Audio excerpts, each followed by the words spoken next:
The Chicago Blackhawks look to put an end to their 4-game losing skid tonight as the Anaheim Ducks come to town. I'll break down the first matchup at the NHL level between Connor Bedard and Leo Carlsson, the Blackhawks' projected lineup, and also get into Patrick Kane making his Red Wings debut tonight against the San Jose Sharks. All that and plenty more right here on Locked On Blackhawks. You're Locked On Blackhawks, your daily podcast on the Chicago Blackhawks. Part of the Locked On Podcast Network, your team every day.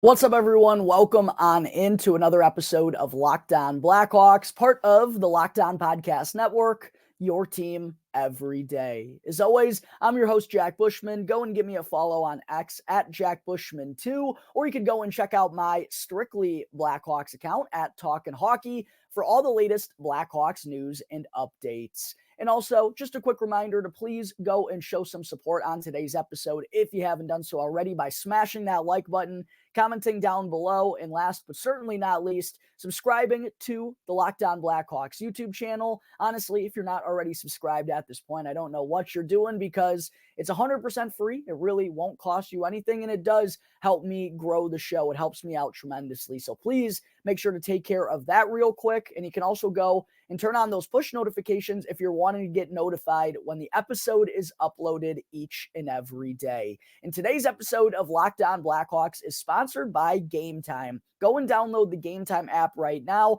And if you create an account and use the promo code LOCKEDONNHL in all caps, then you'll get $20 off to sporting events, concerts, or theater events near you.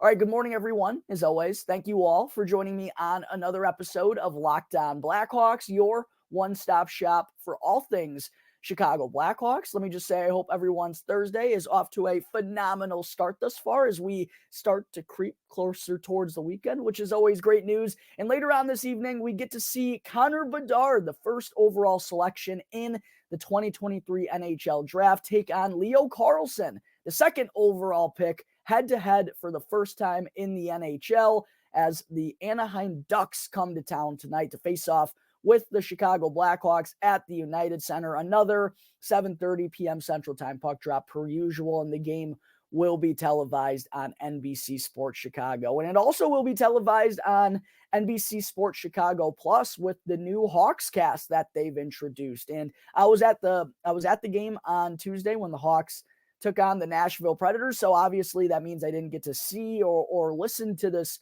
new version of the broadcast. But I know that Charlie Roumeliotis, a reoccurring guest here on the show and Blackhawks insider for NBC Sports Chicago, he and Tony Granato were the ones to have the honors in the Hawks cast debut. If you happen to tune into that version of the broadcast, go and let me know in the comment section what you thought down below.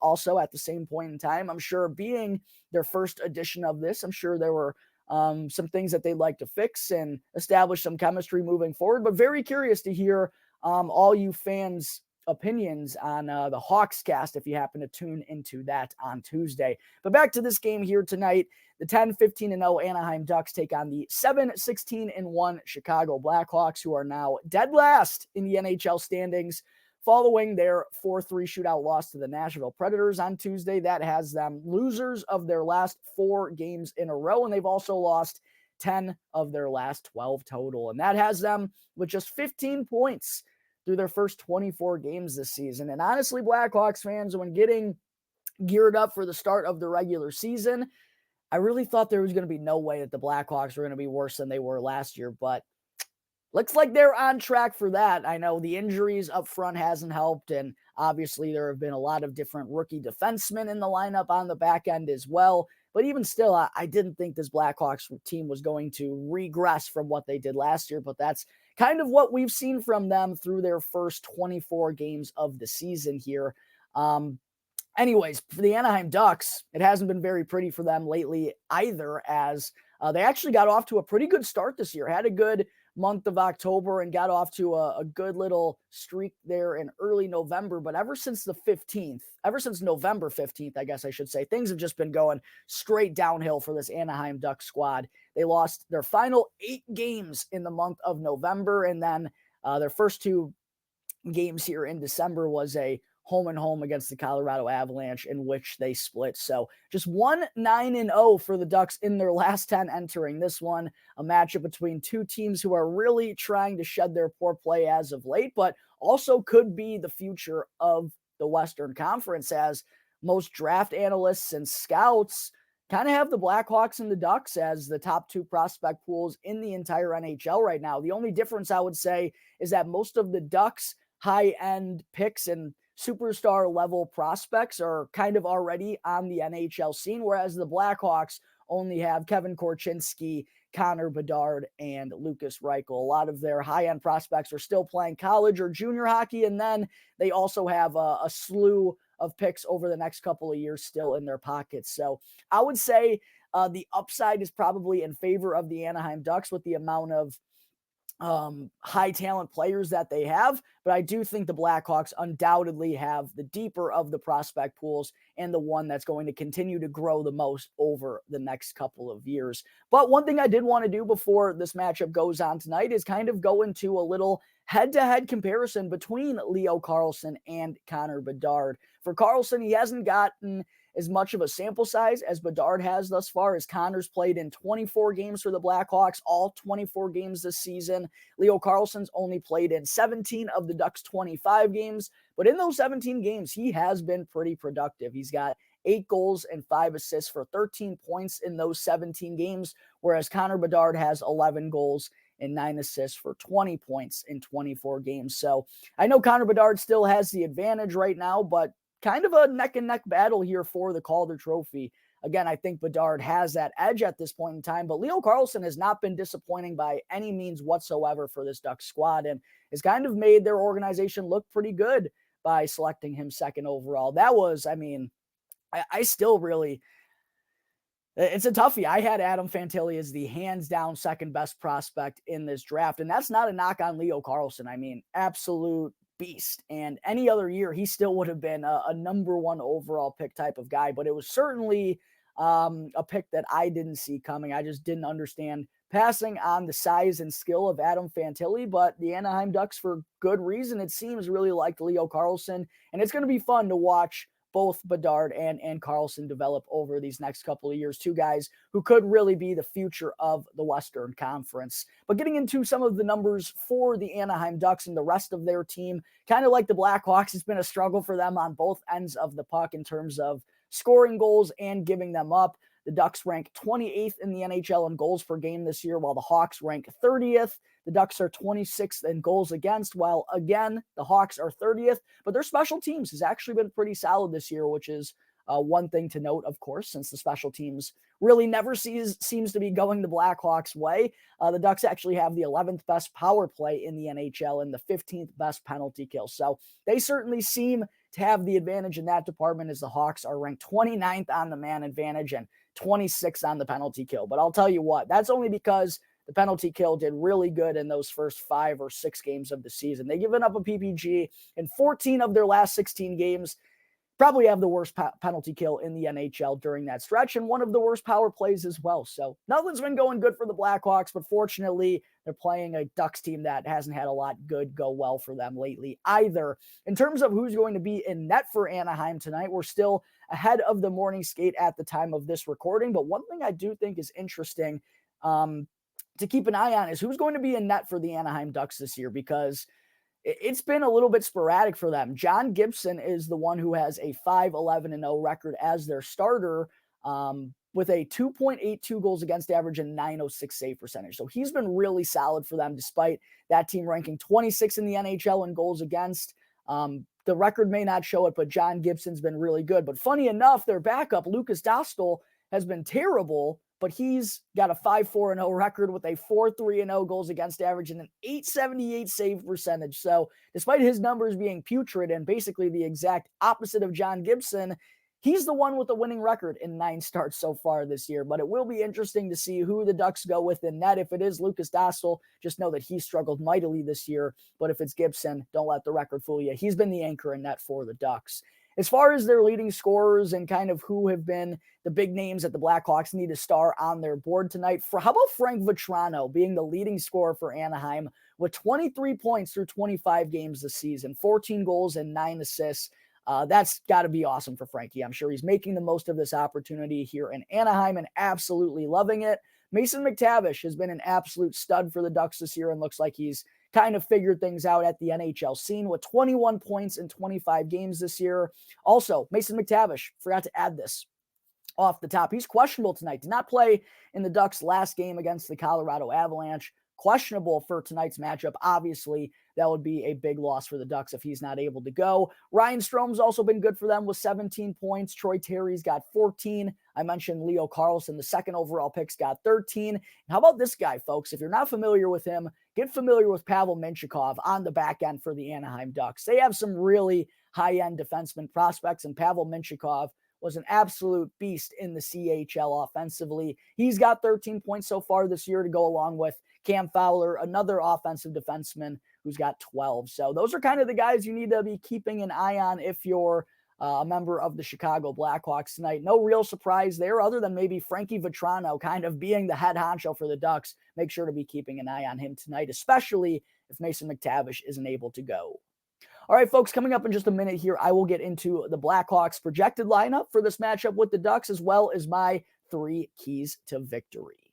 But first, I got to talk to you all about Game Time. You shouldn't have to stress and you shouldn't have to worry when you're buying tickets to your next big event. And Game Time is the fast and easy way for you to buy tickets for all the sports, music, comedy, and theater events near you. And I personally have used Game Time for, probably close to 10 years at this point. Even when I was back in high school going and seeing Patrick Kane and Jonathan Taves down at the United Center too, just this past Tuesday when I saw the Blackhawks take on the Predators. I used Game Time to get my tickets because it's always the fastest, cheapest, and easy way for me to purchase all of my tickets. And even just a couple of months ago when I was out in Las Vegas, I used Game Time to go and see a concert. It's always fast. It's always cheap. And I also love how they always provide pictures from every seat in the venue so you know exactly what to expect when you arrive. I highly recommend you all go and download the Game Time app right now. And when you do, if you go and create an account and use the promo code LOCKEDONNHL in all caps, then you'll get $20 off with your first purchase. Again, you can get $20 off to go and see Connor Bedard at the United Center this season by simply downloading the Game Time app, creating an account, and using the promo code LOCKEDONNHL in all caps. Last minute tickets, lowest price guaranteed. Game Time. I also got to talk to you all about FanDuel. As the weather gets colder, the NFL offers stay hot on FanDuel because right now, new customers can get $150 in bonus bets with any winning $5 money line bet. Again, that's $150 if your team wins outright with just a $5 money line bet. So if you've been thinking about joining FanDuel, there's literally no better time to get in on the action right now because football season is really getting into the nitty-gritty here as we start to climb towards the playoffs, and FanDuel is giving you the chance to win all season long. Just pick any team to win on the money line with a $5 bet if you're a new customer, and you'll get $150 in bonus bets for the victory. And you can use these bonus bets to bet on everything from the spreads to player props to over-unders and much, much more, all on an app that's safe, secure, and super easy to use. There's no better place to bet on the NFL than FanDuel. So sign up today and visit FanDuel.com/lockedon to start earning bonus bets with America's #1 sportsbook. Again, that's FanDuel.com/lockedon. FanDuel, an official partner of the NFL. Back here on the Locked On Blackhawks podcast, part of the Locked On Podcast Network, your team every day. Connor Bedard and the Chicago Blackhawks face off with Leo Carlsson in the Anaheim Ducks tonight at 7:30 p.m. Central Time. The first time these two young stars meet in the NHL. And you can watch all of the action on the Blackhawks hometown broadcast with SiriusXM on the SXM app. Just search Blackhawks. Segment 2, let's get into what we could see out of the Blackhawks lineup tonight when they square off with the Anaheim Ducks. Checking my phone here real quick. At this point in time, I don't have any updates from the Blackhawks morning skate. I don't think that's happened just quite yet, as it's still 10 o'clock in the morning, but do got an idea as to what the Blackhawks and Coach Luke Richardson is going to roll with based on what we saw at practice yesterday. First and foremost, the forward group, it looks like it could be the same as what we saw against the Predators, meaning Anthony Beauvillier, Connor Bedard, and Philipp Kurashev serving as the top line. I really don't have any gripes there other than I would love for them to get going on the same night that the third line is going, as it feels like the Blackhawks are never able to mix and match their two best lines having a good night in the same game. Hopefully Beauvillier, Bedard, and Kurashev can get it going here tonight on home ice. The second line is really the forward line that I'm going to be keeping an eye on the most at the morning skate, as on Tuesday it was Tyler Johnson, Cole Gutman, and Taylor Radish. And I thought Cole Gutman had a really sharp game. Taylor Radish had some good opportunities on the power play as well. But if this line remains the same, that means A, either Lucas Reichel is a healthy scratch once again, which I don't expect that to happen, or B, that he's remaining inside the bottom six for the Blackhawks for the second consecutive game. And it won't be on the third line because there's no way they're touching the Nick Foligno, Jason Dickinson, Joey Anderson trio after the big night that they had on Tuesday. Nick Foligno with 2 goals and a primary assist. Jason Dickinson added his 8th tally of the season as well. And I'll tell you what, Joey Anderson just keeps on finding ways to make an impact, Blackhawks fans. And I was kind of having this thought last night when I was prepping this episode.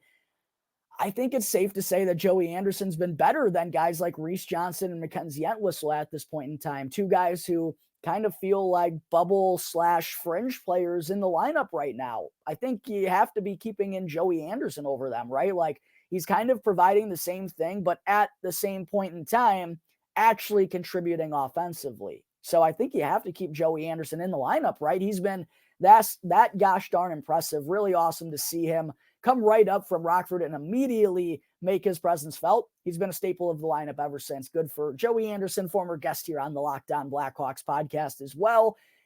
And if Lucas Reichel isn't on the second line, that means he'll probably be on the fourth line once again with Ryan Donato and Mackenzie Entwistle. It looks like if the Blackhawks do go with the same forward group, that Boris Katchouk and Reese Johnson would be the extras for the second consecutive game. First and foremost, I think Boris Katchouk has to be in the lineup. I don't understand some of these decisions. And I don't understand Isaac Phillips going back to Rockford. And I don't understand Boris Katchouk being out of the lineup. Like, the last couple of weeks, he's been getting breakaways left and right. He's been getting scoring opportunities. Arguably, the Blackhawks forward, other than maybe Bedard and Dickinson, who's been getting the most amount of scoring chances.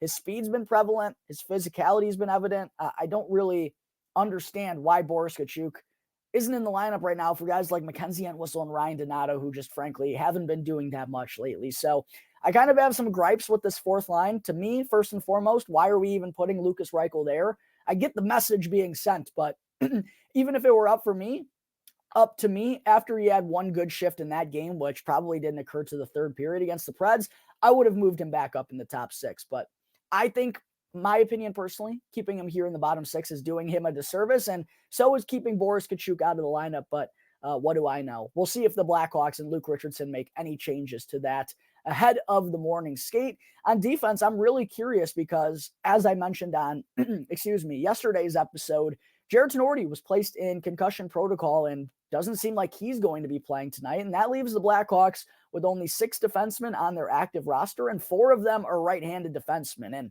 yesterday during line rushes, Nikita Zaitsev was playing his offside on the third pairing with Louis Crevier. To me, that's just not a recipe for success. So I fully expected the Blackhawks to call up another defenseman ahead of tonight's game, and checking my phone once again here, that just hasn't happened at this point in time. So maybe the Hawks do wind up just going with these six, but if it were up to me, that would not be my decision. I would have Isaac Phillips come back up because I don't think you want to be going with a third pairing of Nikita Zaitsev and Louis Crevier, just my opinion. And then I do expect Peter Mrazek to be back in net after Arvid Soderblom. Man, would have really liked to see the Blackhawks put their skid to an end on Tuesday. Soderblom gave up 3 rebound goals, wasn't able to stop a single attempt in the shootout. Time to get Peter Mrazek back in there, and hopefully he can kickstop the Hawks to a win, getting back in the W column tonight. As far as my 3 keys to victory go here real quick, number 1 to me for the Blackhawks is getting back to the basics. Just go out there and play structured hockey. Just like no costly defensive breakdowns, no backdoor tap-ins given up, no gimmies. Defensemen, make sure you have good gap control. Don't be giving up, open guys right in front of the net to let them get an easy redirect. It feels like these are just the little things that keep on costing this Blackhawks team time and time again. And also stay out of the penalty box. I mean, we know this penalty kill can't get stops to save their life right now. So just getting back to the basics, the fundamentals. Basically, my first key to victory for the Blackhawks tonight is for them to not shoot themselves in the foot. Number 2 is, can we please get 2 lines going offensively in the same game? It feels like that hasn't happened one single time so far this season, at least in the last couple of weeks. Whenever Connor Bedard has got it going, no one else is really chipping in for anything. And then when he's having one of his quieter nights, it always seems like that's when, the 17, 16, 15 line comes in and takes over a game. How nice would it be if we can see just both of them contributing in the same game? Those have been few and far between so far for the Blackhawks, but it would be really nice to see somewhat of an offensive explosion. It honestly felt like one on Tuesday when they found the back of the net 3 times. I think if they score 4 tonight, they got a real good chance to win this game. My third key to victory is for Connor Bedard to bring his A game. And the reason I say this is because, look, he's 18 years old, but one thing we've heard about him from his time in junior hockey to playing for Team Canada at the World Juniors is that he supposedly loves the big moments. That's when he always shines the brightest. And tonight, against Leo Carlsson and the 2nd overall pick in the Ducks, it feels like tonight is kind of a big one for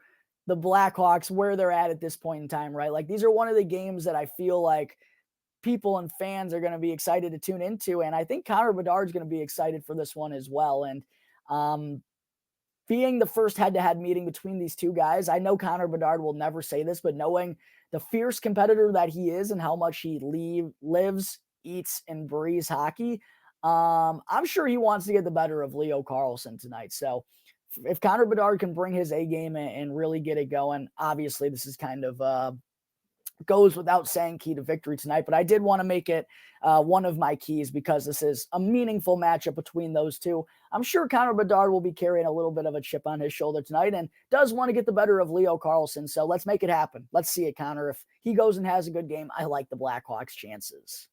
All right, there are my final thoughts ahead of the Blackhawks matchup with the Ducks tonight. Coming up in just a minute before I wrap things up, I do want to let you all know that Patrick Kane is making his Red Wings debut tonight as they take on the San Jose Sharks. But first, I need to talk to you all about Indeed. There's no I in team, but there is an I in Indeed, and that's the hiring platform that you need to build your team right now. Because when you're hiring, Indeed is the only job site where you're guaranteed to find quality applications that meet your must-have requirements, or else you don't pay. So instead of spending hours on multiple job sites hoping to find candidates with the right skills, you need one powerful hiring partner that can help you do it all. And Indeed streamlines the hiring process with powerful tools that find you matched candidates as quickly as possible. And I personally love Indeed because it's the only job site where you only pay for applications that meet your must-have requirements. Indeed knows that when you're growing your business, every dollar counts. So visit Indeed.com/lockedon to start hiring right now and to be saving that money. Again, that's Indeed.com/lockedon. Need to hire? Then you need Indeed. Back here on the Locked On Blackhawks podcast, part of the Locked On Podcast Network, your team every day. As always, if you're still tuned into this point of today's episode, first, let me just say thank you very much. I really do appreciate all the support. It means the world to me. And if you happen to have not done this already, please, please, please make sure you smash that like button, comment down below, and subscribe to the channel. All those things help drive the YouTube and Google algorithm in my direction. And make sure to go and follow Locked On Blackhawks on Instagram as well. The channel has kind of been popping off here as of late, and I've been just sharing a lot of cool Blackhawks related content, some cool Connor Bedard stuff, which, who doesn't love that? And then also some clips right here live from the show. So again, make sure to go and follow Locked On Blackhawks on Instagram if you haven't already as well. Segment 3, before I wrap up today's episode, real quick here, I did want to let you all know that former Blackhawks 3-time Stanley Cup champion Patrick Kane is set to officially make his Red Wings debut tonight when they take on the San Jose Sharks at Little Caesars Arena. It is finally happening for Patty Kane and the Red Wings. There have been a lot of kind of cool opportunities for him to make his debut here as of late with obviously the Chicago Blackhawks and the Red Wings faced off in Detroit last Thursday. And I believe even prior to that, 2 days before, the New York Rangers were squaring off with the Red Wings as well. So 2 opportunities for Kaner to face his former teams. And then back on Tuesday, a lot of folks thought that he was going to make his debut when they took on the Buffalo Sabres, the team that he grew up rooting for as a Buffalo native. That didn't happen either, but it is officially going down tonight at Little Caesars Arena. Patrick Kane's Red Wings debut will be happening against the San Jose Sharks. Looks like they're going to be unleashing him right immediately on the second pairing with his longtime buddy, Alex DeBrincat. It looks like Joe Veleno is the other forward that they have kind of been mixing and matching with, but really excited to see Patrick Kane kind of make his return here, if you will. He obviously hasn't played since the Stanley Cup playoffs last year on May 1st when the Rangers lost Game 7 to the New Jersey Devils by a score of 4-0. And then Kaner goes on to have that hip resurfacing surgery and now will just be the 3rd player in NHL history to make their return following that type of surgery. And the first 2 were Ed Jovanovski and Nicholas Backstrom when it didn't really go all that well for either guy. So that's kind of why there are these questions and concerns and just everything surrounding Patrick Kane right now. But I'll tell you what, Blackhawks fans, if I've learned anything from my 25 years on this earth, it's to not doubt Patrick Kane. He's the greatest American of all time for a reason. And I know people were talking down about him last year, but the guy, not only last year, but the couple of years prior, he was a point per game guy and the best player on the Blackhawks basically on one leg. I mean, don't forget these problems really stemmed from the COVID bubble in 2020. Patrick Kane has not been healthy in 3 years, and he was still putting up some of his best seasons of his career while not being 100% healthy. And I know this surgery is a big deal, and I know no one's came back from it and really ever looked the same. But I'll tell you what, if there's one person that can do it, it's number 88, Patrick Kane. I am not going to doubt him, and I know a lot of people are sleeping on him. Look, I might even bet on him to score a goal tonight at plus 220. Those are the odds that he's listed with at FanDuel, by the way, for those out there curious and wanting to place a wager on Showtime with his new team. I expect him to do well, man. It's Patrick Kane and Alex DeBrincat. They know the chemistry. They know how to move the puck. And based on the videos I saw, Patrick Kane looks as healthy as he's been in quite a while. The cuts that he's making, the way that he can glide around out there. Look, do I think he's going to go back to being a 100-point guy again? That might be a little bit far-fetched, but I still do expect him to be a very productive player considering the mind has never fallen behind. The IQ and the game recognition and awareness has always been elite for Patrick Kane. It's always been like he's got a pair of eyes in the back of his head. And now that the body is actually in shape to kind of keep up with his mind, man, I think it's scary. And I think it's going to give the Red Wings an extra added weapon in their offense. We'll see how much of a contribution Patrick Kane can truly make out there on the ice. But I expect him to be a pretty good player for the Detroit Red Wings still. And for all the people that are doubting him, I think they're going to learn the hard way because Patrick Kane, I know he's still got that motivation and that internal fire to go and win. And he's a heavy competitor, baby. He's going to be giving it all he has. I know it's weird seeing him in a Red Wings uniform, but I really do. Red Wings sweater, I should say. Let me retract that statement. I really do hope the best for Patrick Kane. I hope him and Alex DeBrincat reestablish that chemistry, and I know it's going to catch the NHL by storm if they do. So best of luck to Patrick Kane tonight. I'm not going to say I hope the Red Wings go out there and win or anything. I'm not going to go that far, but I hope Patrick Kane has a really good game, and if I have a wager on him as well, I hope he finds the back of the net. All right, folks, I think that is going to wrap up today's episode of Locked On Blackhawks. As always, thank you all again for tuning into the show, and be sure to go and follow Locked On Blackhawks for free right now, wherever you may be listening to your podcast, and to go and subscribe to Locked On Blackhawks on YouTube. And that way you can get the latest episode as soon as it becomes available each and every day. As always, I'm your host, Jack Bushman. Go and give me a follow on X at JackBushman2, or you could go and check out my Strictly Blackhawks account at Talkin' Hockey for all the latest Blackhawks news and updates. So until tomorrow's episode, it's going to do it here for the Locked On Blackhawks podcast, part of the Locked On Podcast Network, your team every day.